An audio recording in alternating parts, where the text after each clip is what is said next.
আসসালামু আলাইকুম রহমতুল্লাহি ওয়া বারাকাতুহু। ইন্নাল হামদুলিল্লাহ নাহমাদুহু ওয়া নুসাল্লি আলা রাসূলিল কারীম, আম্মা বা'দ। সম্প্রতি গত 27 জানুয়ারি কক্সবাজার রামু উপজেলার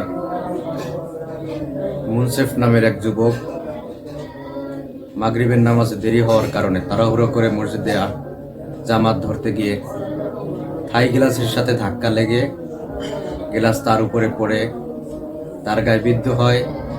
তৎক্ষণাৎ মুসল্লিরা একটি হাসপাতালে নিয়ে যায়, সেই জায়গা থেকে উপজেলা হাসপাতালে পাঠানো হয়, সেই জায়গা থেকে তাকে মৃত্যু ঘোষণা করা হয়।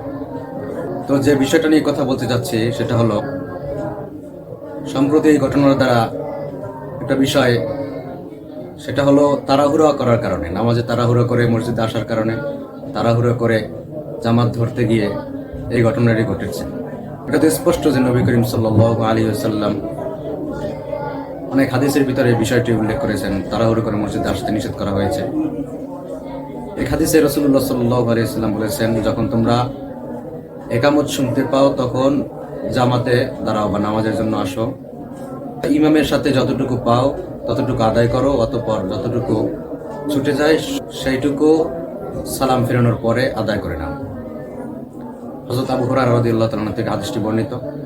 বুখারী, মুসলিম, তিরমিজি, আবু দাউদ, নাসাই সহ 5-6টি কিতাবে, হাদিসের কিতাবে হাদিসটি উল্লেখ আছে। তাড়াহুড়ো করতে নবী করিম সাল্লাল্লাহু আলাইহি ওয়াসাল্লাম নিষেধ করেছেন। তাড়াহুড়ো করার কারণে নামাজে আরো অন্যান্য অনেক সমস্যা আছে, যেমন তাকবীরে উলা, যেটা ফরজ, যে তাকবীরে উলা না দিলে নামাজ হবে না, নামাজে প্রবেশ করা, সেই তাকবীরে উলা আমাদের ছুটে যায়। তাকবীরে উলা না দিয়ে আমরা এসে রুকু থাকলে রুকুতে চলে যাই। অনেক সময় তাড়াহুড়োর কারণে নিয়াত ঠিক মতো করা হয় না, তাকবীর উলা দেওয়া হয় না, আরো বিভিন্ন সমস্যা নামাজের ব্যাঘাত ঘটে। তাড়াহুড়োর কারণে এই রকম অঘটনা অনেক ঘটে।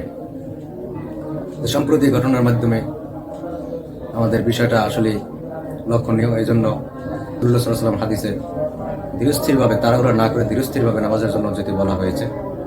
তাড়াহুড়ো করা শয়তানের কাজ, এই কাজ থেকে আমরা বিরত থাকব। নামাজের জন্য মসজিদে আগেই সময় নিয়ে ইস্তেঞ্জা করে, উযু করে, তারপরে ধীরস্থিরভাবে নামাজ আদায় করবো ইনশাআল্লাহ।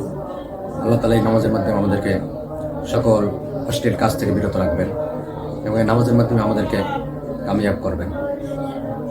আল্লাহ তাআলা আমল করার মতো তৌফিক দান করুন। ওয়া আখিরু দাওয়ানা আলহামদুলিল্লাহি রাব্বিল আলামিন।